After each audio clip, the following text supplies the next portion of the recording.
Up with KREM begins now.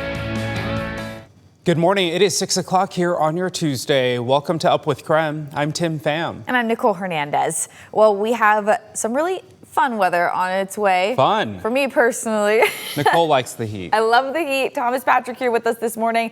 Thomas, how hot is it today and how long does it last? Yeah, so the heat today, mid 80s, still pleasant for the summer season, which, by the way, it is still the summer season. Don't forget about that. I don't know if I would call it fun because I like thunderstorms and whatnot. That keeps things very interesting, but nothing to track on Doppler radar. Sunny skies for a day or two or maybe 10 in the forecast. There's your current temperatures, either 50s or 60s all throughout the inland northwest. Everyone in the 80s by this afternoon easily. Looking at highs in the mid 80s most likely. 87 Spokane, even 88 in Coeur d'Alene.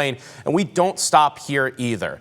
The high temperatures will keep climbing and climbing this week. And before you know it, the 90s are going to be more common than not. So a hot extended outlook ahead. All right, here's a live look at the traffic impact from I-90 and Argonne in Spokane Valley. Traffic moving great. You can see a little bit of that sun flare on the lens there. It's off to a great start here on the roads and in the weather department. So we'll keep you updated throughout the morning, let you know if there's any problem spots on your morning commute. On Up with KREM, we bring you weather and traffic together every 30 minutes. This morning, we are learning more about the Sunset Fire burning northeast of Athol along Lake Pend Oreille. It's burned more than 3,200 acres, and go now evacuations are still in effect for the entire Ponderosa neighborhood. So a few big updates here. One, at least 20 structures were destroyed, 6 of which were homes. Also, crews are starting to make progress and were able to lift that Get Ready Level 1 evacuation for Bayview. But the fire is still 0% contained at this point. And it has been almost a week now since that fire sparked, and hundreds had to evacuate their homes. Last night, fire officials held a meeting to share the latest information. KREM 2's Cody Proctor was there along with hundreds of community members. Right behind me is North Summit Church here in Sandpoint. Just hours ago, hundreds of people came here to find out the most recent information about the Sunset Fire burning nearby. And there were so many people, they actually had to move locations. Close to 500 people crowded the rooms and hallways of Sandpoint's North Summit Church for Monday night's community meeting. Incident Commander Joe Sampson says he's not surprised by the turnout, especially with the amount of people impacted by the Sunset Fire. There's currently about 250 residents in go evacuation. There's more than 500 other residents in the set stage. According to fire officials, the fire, located near Athol along Lake Pend Oreille, has burned more than 3,200 acres as of Monday night. Sampson says one thing making it tough for fire crews is the steep terrain and the fuels. We're in North Idaho. It's heavy timber. There's a lot of fuels. We are in August. I would call this normal for mid to late August in North Idaho as far as fire behavior. At last check, Sampson says the fires torched more than 20 structures, 6 of which were homes. To help fire crews, Selkirk Fire Chief Jeff Armstrong declared an open burning extinguishment order for the area impacted by the Sunset Fire, as well as areas under the ready evacuation level or higher. That means any fire considered to be open burning needs to be put out immediately, including campfires. Extinguishment order will help keep the public from having to interface and interfere with our firefighters and their operations, even though it's inadvertent and not malicious. While it's not clear when crews will get a handle on the fire, Sampson recommends people listen to evacuation orders and stay out of the area for both their safety and the safety of firefighters. Right now, the cause of the fire still remains under investigation. In Sandpoint, Cody Proctor, KREM 2 News. An alert this morning for a missing Spokane man. The Pend Oreille County Sheriff's Office is looking for 62-year-old Harry David Lashbrook. He was last seen picking huckleberries over the weekend near Boyer Mountain. He was wearing a yellow rain suit, jeans, and a dark t-shirt. Lashbrook is 5'10" with hazel eyes and brown hair. He also has a Seahawks tattoo on his arm. Anyone with information is asked to call the Pend Oreille County Sheriff's Office. New details in a story we've been following. A Spokane man now faces charges for a kidnapping and assault. It led to a SWAT situation on Spokane South Hill last week. So Taylor Gudgel made his first appearance in court yesterday. We have new details now about what police say happened. This is a pretty convoluted situation here. It started Thursday night when officers responded to Green Street and Sprague Avenue. They found a man laying in the street with broken bones and a brain bleed. Court records say that man had tried to confront Gudgel about harassing his ex-girlfriend, and in response, Gudgel beat him and ran over him twice. Gudgel's ex then said he kidnapped her, kept her in his house, and hit and raped her. A judge set Gudgel's bond at $250,000, and he could face life in prison. Lori Vallow-Daybell is back in Idaho now after her trial in Arizona wrapped up. This here is video on your screen from the Maricopa County Sheriff's Office in Arizona. You can see law enforcement transporting her out of the jail there. Earlier this year, a court found Vallow-Daybell guilty of conspiracy to commit murder in the death of her fourth husband, Charles Vallow, and her ex-nephew-in-law, Brandon Boudreaux. She filed an appeal in that case and in the case here in Idaho, where she was convicted of killing her two children, JJ and Tylee. This morning, we are hearing from Washington lawmakers after President Trump said he would, quote, lead a movement to end mail-in voting. The president made this statement in a post on social media. He said he would issue an executive order aimed at banning mail-in ballots. Washington state has had universal vote by mail since 2011. After the president's post, Senator Marie Cantwell shared a statement saying, quote, we can't be suppressing the vote. Vote by mail is the consistently most safe and trackable method of voting, she said. A quick warning from the Idaho State Police about a scam going around. The agency says Idahoans are getting calls from people claiming to be with the Idaho State Police.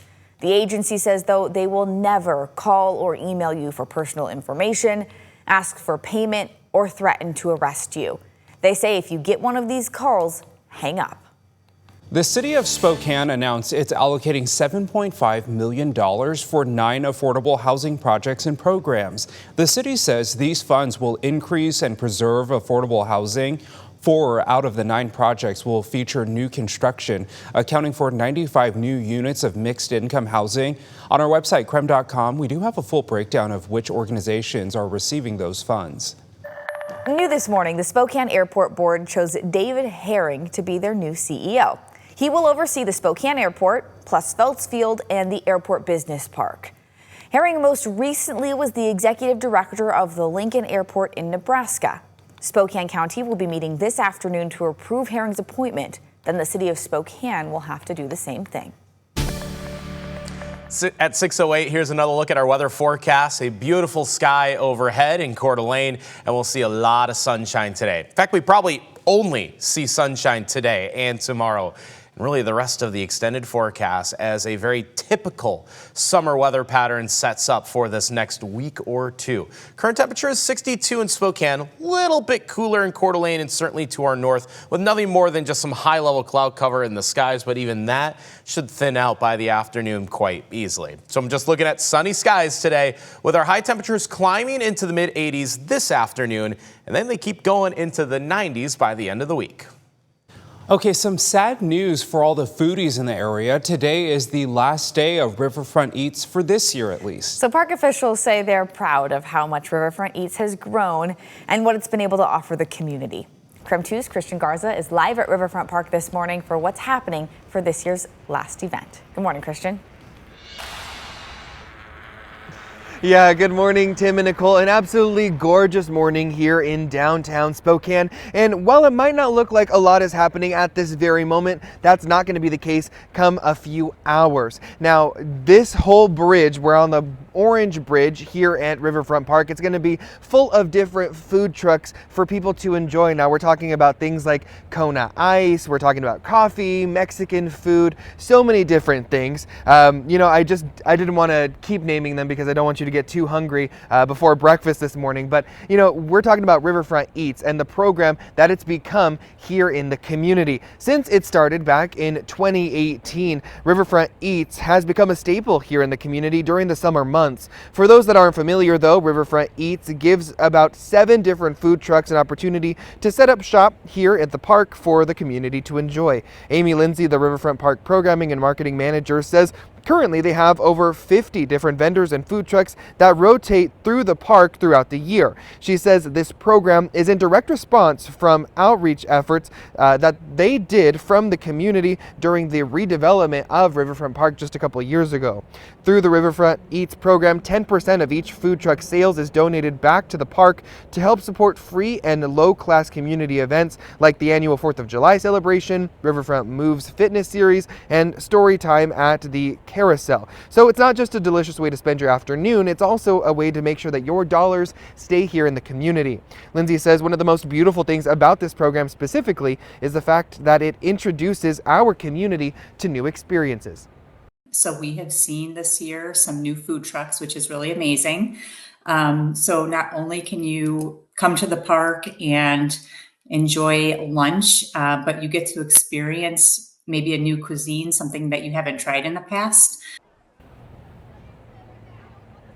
While Riverfront Eats is typically only around from June until August, Lindsay says the park tries to get vendors around the park for different events throughout the year. She says the park's goal is to expand the amount of food trucks available for Riverfront Eats next year and maybe even bring in some live music as well. So if you at home are interested in partnering up with Riverfront Park and getting on that vendors list for next year, Lindsay says that there's a form that you can fill out up on their website. And like we mentioned at the beginning of this story, today is the last day of the season for Riverfront Eats, so you come on down and get something to eat from 11 to 2 here at Riverfront Park.